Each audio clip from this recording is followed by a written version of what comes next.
আসসালামু আলাইকুম পঞ্চম শ্রেণীর শিক্ষার্থী বন্ধুরা, আজ আমি শেখাবো তোমাদের গণিত বইয়ের প্রাথমিক গণিত বইয়ের পৃষ্ঠা 29। দেখো, লসাগু এবং গসাগুর তোমার লেখা ভূগোল কিভাবে করে। দেখো, তুমি কখন লসাগু করবা? লসাগু এটা এর মধ্যে আমরা মনে রাখবো আর কি, সেটা হচ্ছে যদি কখনো অঙ্কের মধ্যে এরকম লেখা থাকে ক্ষুদ্রতম, কি লেখা থাকবে? ক্ষুদ্রতম। তারপরে দেখো কি লেখা থাকবে? সবচেয়ে ছোট, এমনটা লেখা থাকবে। অথবা একসাথে হবে, অথবা লেখা থাকবে এক সাথে বাঁচবে বাঁচবে অথবা লেখা থাকতে পারে একসাথে এক সাথে ছাড়বে। এই শব্দগুলো যদি উল্লেখ থাকে প্রশ্নে, তাহলে নিঃসন্দেহে তুমি সেটাকে লসাগুর মাধ্যমে সমাধান করবা। তাহলে তোমাদের 29 পৃষ্ঠার দেখো 3 নম্বর একটি অঙ্ক আছে। দেখো তোমরা, এই যে 3 নম্বর অঙ্কটা পেয়েছ। কি বলছে? যে কিছু টাইলস আছে যার প্রত্যেকটি দৈর্ঘ্য 8 সেমি এবং প্রস্থ 6 সেমি। আবার টাইলস গুলো মেঝেতে বসিয়ে একটি বর্গক্ষেত্র বানাতে চাই। সবচেয়ে ছোট বর্গক্ষেত্রের এক বাহুর দৈর্ঘ্য নির্ণয় করো। দেখো, সবচেয়ে ছোট কিন্তু বলছে, এই যে প্রশ্নটা, সবচেয়ে ছোট বর্গক্ষেত্রের এক বাহুর দৈর্ঘ্য ড্যাশ সেমি। তাহলে সবচেয়ে ছোট বললে কি করতে হয়? লসাগু করতে হয়। তাহলে আমরা দেখো এই 3-এর এখানে সবচেয়ে ছোট বর্গ চাইছে, তাই না? সেক্ষেত্রে আমরা কি করব? এই অঙ্কটা কিভাবে করবো? 8,6 এর লসাগু বের করব। কত হয় আমাদের? 4, 3। অতএব লসাগু লসাগু সমান কত? 2 গুণ 4 গুণ 3 সমান 8, 24, তাই না? তাহলে আমরা লিখব অতএব সবচেয়ে ছোট বর্গের এক বাহুর দৈর্ঘ্য 24 সেমি। ওকে ফ্রেন্ডস, তাহলে কি হবে এটার উত্তর? সবচেয়ে ছোট বর্গের এক বাহুর দৈর্ঘ্য 24 সেমি। এভাবে আমরা এই অঙ্কটির মান বের করতে পারি। দেখো, এটা আমাদের জাস্ট সাধারণ ওই লসাগু না গসাগু এটা চেনার জন্য এই নিয়মটা। এটা আমরা মুছে দিচ্ছি। দেখো, এটা আমরা বুঝতে পারলাম কিনা। তো দেখো, এই অঙ্কেরই আবার এখানে দেখো, এই যে এইখানে দেখো, এখানে আবার 1-এর 1-এ বলছে সবচেয়ে ছোট বর্গক্ষেত্র বানানোর জন্য কতটি টাইলস প্রয়োজন। ঠিক আছে, তাহলে কতটি টাইলস প্রয়োজন? তাহলে এখানকার 1-এর 1 করবো আমরা, তো এখানে এটা পেয়েছি, তাই না? এখন আমরা 1-এর 1 মানে এখানে বলছে সবচেয়ে ছোট বর্গক্ষেত্র বানানোর জন্য কতটি টাইলস প্রয়োজন। তো এটা তো বর্গের এক বাহু দৈর্ঘ্য। তাহলে আমরা এটা যদি বর্গের এক বাহু হয়, এটাতে আমরা ক্ষেত্রফল বের করতে পারি যে আমার টোটাল মানে পরিমাপটা কত। তাহলে আমরা লিখতে পারি, তারপর আমরা লিখতে পারি সবচেয়ে ছোট বর্গক্ষেত্রে লেখো বর্গ ক্ষেত্রটির ক্ষেত্রফল সমান কত হবে? 24 গুণন 24 বর্গ সেমি। ওকে, 24 গুণন 24 বর্গ সেমি। আমরা তো জানি যে বর্গের ক্ষেত্রফল মানে কি? বাহু গুণ বাহু, তাই না? দেখো, এটা কিন্তু প্রথম অংশ, প্রথমে একটা ড্যাশ দেওয়া আছে এখানে, এই যে এখানে দেখো বলছে, দেখো এই যে সবচেয়ে ছোট বর্গক্ষেত্রটির এক বাহুর দৈর্ঘ্য ড্যাশ সেমি। তারপরে দেখো এখানে বলছে সবচেয়ে ছোট বর্গক্ষেত্র বানানোর জন্য কয়টি টাইলস প্রয়োজন। ঠিক আছে, তাহলে আমরা গুণ করে দেখি। আমরা বর্গতে এক বাহু পেয়ে গেছি, সেটা মুছে দিলাম। তাহলে কত হয়? 24 গুণন 24, 24 গুণন 24, তাহলে কত হয়? 4 × 16, 6 হাতে 1, 4 2 8 1 9, 0 8, তারপর কত হবে? 4। তাহলে কত হয়? 6 7 5 576, 5 576 বর্গ সেমি। ওকে ফ্রেন্ডস, তাহলে দেখো তার মানে এই বর্গক্ষেত্রটির টোটাল এরিয়া কত? এটা হচ্ছে তোমার, ধরো এটা এই সেই বর্গক্ষেত্রটি, হ্যাঁ এটা হলো কত? 576 বর্গ সেমি। তাহলে এখানে নিশ্চয়ই আমরা টাইলস দিয়ে সাজাবো, ধরো এরকম টাইলস, এরকম একটা টাইলস দিয়ে আমরা এটাকে সাজাবো, ঠিক আছে? তাহলে কতগুলো টাইলস লাগবে এটা আমাদের প্রশ্নের উত্তরে চেয়েছে। তাহলে আমরা কি করতে পারি, দেখো এখানে তো টাইলস দেওয়াই আছে, টাইলস কিন্তু আয়তাকার। এই দেখো টাইলস বলছে এর দৈর্ঘ্য হচ্ছে 8 সেমি, প্রস্থ হচ্ছে 6 সেমি। তাহলে টাইলসটা কেমন? আয়তাকার। তাহলে আয়তের ক্ষেত্রফল সমান কি? দৈর্ঘ্য গুণ প্রস্থ। তাহলে আমরা লিখতে পারি টাইলসের ক্ষেত্রফল, দেখো টাইলসের ক্ষেত্রফল,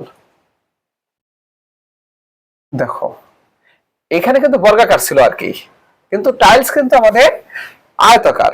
তাহলে আয়তের ক্ষেত্রফল সমান কি? দৈর্ঘ্য গুণ প্রস্থ। দৈর্ঘ্য কত? 8 গুণ প্রস্থ কত? 6 বর্গ সেমি সমান কত হয়? 48 বর্গ সেমি। ওকে ফ্রেন্ডস, তাহলে দেখো এক একটা টাইলস যদি 48 বর্গ সেমি জায়গা দখল করে, হ্যাঁ তাহলে কতগুলো টাইলস প্রয়োজন? তাহলে আমরা এটা দিয়ে একটু ভাগ দিলে বোঝা যাবে যে আমাদের কতগুলো টাইলস প্রয়োজন, বেরোয় আসবে আমাদের কাছে, তাই না? ধরো এটা, তাহলে এটা হলো 576 বর্গ সেমি। ধরো একটা টাইলস এত বড়, এই যে 48 বর্গ সেমি, এই যে 48 বর্গ সেমি। তাহলে এখানে আমাদের কি করতে হবে? ভাগ করতে হবে। কেন ভাগ করতে হবে? কারণ আমরা তো জানি যে ভাগ হচ্ছে কি, ওই সংখ্যাটা তততম বার বিয়োগ করে করে বেরোয় চলে আসে। তাহলে আমাদের 48, এক একটাতে 48 জায়গা, 48 সেমি জায়গা দখল করতেছে, তাই না? 48 বর্গ সেমি। তাহলে আমরা ভাগ করলে বেরো আসবে। তাহলে কি লিখবো? অতএব কি লাগবে? টাইলস প্রয়োজন, টাইলস প্রয়োজন, প্রয়োজন কত?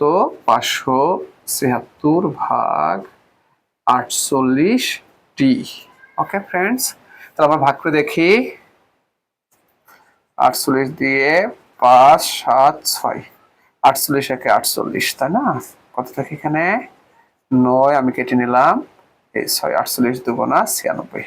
ওকে, তাহলে কতটি? 12টি টাইলস প্রয়োজন। ওকে ফ্রেন্ডস, এবার আমি তোমাদের এইখানটা দেখো 2 নম্বর একটা অঙ্ক আছে। কিসে অঙ্কটি একটু খেয়াল করো।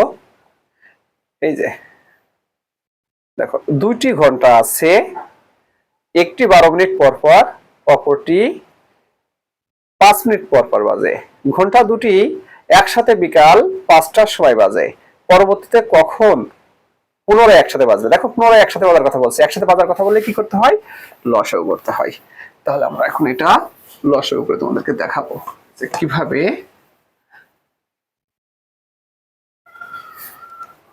ওকে, তাহলে আমাদের কত কত? 2টি ঘন্টা হলো, একটা হলো 12 মিনিট, একটা হলো 5 মিনিট। তাহলে একটা হলো 12 মিনিট পর পর বাজার, একটা হলো 5 মিনিট পর পর। কোন উৎপাদক না হলে কি করতে হয়? গুণ করে দিতে হয়। অতএব লসাগু, লসাগু সমান 12 গুণন 5 সমান 60। তাহলে আমরা কি লিখবো? অতএব অতএব ঘন্টা দুটি 60 মিনিট, 60 মিনিট বা 1 ঘন্টা, 1 ঘন্টা পর পর একসাথে বাজে। ওকে, এখন দেখো বলছে বিকাল 3টার সময় একসাথে বাজলে, আবার কখন একসাথে বাজবে? তাহলে আমরা লিখতে পারি পুনরায় একসাথে বাজবে। অতএব পুনরায় এক সাথে বাজবে কখন? 3 যোগ 1 টাই সমান, দেখো 4টার সময় কিন্তু আবার পুনরায় একসাথে বাজবে। ঠিক আছে? তো ফ্রেন্ডস দেখো 29 পৃষ্ঠার 3 নম্বর অঙ্কটি দেখাবো এখন তোমাদের। এটা ছিল 2 নম্বর অঙ্ক। ক নম্বর? 2 নম্বর। ঠিক আছে, এখন আমি তোমাদেরকে দেখাবো 3 নম্বর অঙ্কটা। দেখো 3 নম্বর অঙ্কে কি বলেছে, যে একটি বাস স্টেশন থেকে ক কোম্পানির বাস 15 মিনিট পর পর এবং খ কোম্পানির বাস 25 মিনিট পর পর ছাড়ে। সকাল 8:45-এ দুটি কোম্পানির বাস একসাথে ছাড়ে, পরবর্তীতে কখন পুনরায় একসাথে ছাড়বে? তাহলে পুনরায় একসাথে ছাড়ার কথা বললে কি করতে হয়? লসাগু করতে হয়, তাই না? তাহলে আমরা এটাকেও লসাগুর মাধ্যমে করে দেখাবো। যদি পুনরায় একসাথে বাজার কথা বলছে, ছাড়ার কথা বলছে, তাহলে আমাদের কত? 15,25 কে যায় 5 যায়, দেখো 3 5 15, 5 5 25। অতএব লসাগু সমান কত? 5 গুণ 3 গুণ 5 সমান কত? 75। অতএব বাস দুটি 75 মিনিট বা 1 ঘন্টা, 1 ঘন্টা 15 মিনিট পর পর পর পর একসাথে ছাড়বে। ওকে, কারণ 75 মিনিট মানে কি? 1 ঘন্টা 15 মিনিট। এখন দেখো, অতএব পুনরায় একসাথে ছাড়বে, পুনরায় একসাথে ছাড়বে। কখন ছাড়বে? তোমার দেখো 8:45, এর সাথে আমরা 1 ঘন্টা 15 মিনিট যোগ করবো। দেখো ফ্রেন্ডস, 0 এখানে যোগ করলে কত? 6। অ্যাকচুয়ালি 60 মিনিট কি কখনো হয়? হয় না। তাহলে কি করতে হয়? এখানে একটা এখানে 0 করে দিতে হয়, কারণ 60 মিনিটে 1 ঘন্টা, তাই এখানে আবার সেই ঘন্টাটা এখানে চলে আসে। ঠিক আছে? তাহলে 1 1 2, 2 আর 8 10, 10টাই 10টাই পুনরায় একসাথে বাজবে কখন? 10টাই বাজবে। ওকে ফ্রেন্ডস, এবার আমি তোমাদেরকে তোমাদের অনুশীলনী থেকে একটা দুটো অঙ্ক দেখাই। দেখো এবার পৃষ্ঠা 37, পৃষ্ঠা কত? 37, 37 পৃষ্ঠা, 37 পৃষ্ঠা। এখানে লসাগু সম্পর্কিত অঙ্ক আছে হলো 3 নম্বর অঙ্কটাই আছে। দেখো খেয়াল করে, 3 নম্বর অঙ্কে কি বলেছে? যে একটি রাস্তায়, দেখো 3 নম্বর, একটি রাস্তায় কিছু গাছ এবং ল্যাম্পপোস্ট একসাথে আছে। 25 মিটার পর পর গাছ এবং 20 মিটার পর পর ল্যাম্পপোস্ট আছে। রাস্তার শুরুতে গাছ ও ল্যাম্পপোস্ট একত্রে থাকলে কত মিটার পর পর গাছ এবং ল্যাম্পপোস্ট পুনরায় একসাথে থাকবে? তাহলে একসাথে থাকার কথা বলে কি করতে হয়? নিশ্চয়ই জানো তোমরা, লসাগু করতে হয়। কি করতে হবে? লসাগু। এখানকার 3 নম্বর অঙ্কটা। তাহলে কত? 25, 20। ওকে, কি হবে? উৎপাদক 5, 5 5 25, 4 5 20। অতএব লসাগু সমান 5 গুণ 5 গুণ 4 সমান 100। অতএব 100 মিটার পর পর গাছ এবং ল্যাম্প পোস্ট একসাথে থাকবে, একসাথে থাকবে। ওকে ফ্রেন্ডস, এবার আমরা এই 37 পৃষ্ঠা দেখো, তোমাদের অনুসরণের 4 নম্বর অঙ্কটা আমাদের লসাগু সম্পর্কিত। কিভাবে আমরা বুঝতে পারবো? দেখো 4 নম্বর অঙ্কটি বলছে 3টি ভিন্ন রঙের ঘন্টা আছে। লাল রং এর ঘন্টা কত? 18 মিনিট পর পর, হলুদ রঙের ঘন্টা 15 মিনিট পর পর এবং সবুজ রঙের ঘন্টা 12 মিনিট পর পর বাজে। ঘন্টাগুলো সন্ধ্যা 6টায় একত্রে বাজলে পুনরায় কখন একসাথে বাজবে? তাহলে একসাথে বাজার কথা বললে কি করতে হবে? লসাগু করতে হবে। দেখো পরের অঙ্কটা দেখাচ্ছি তোমাকে।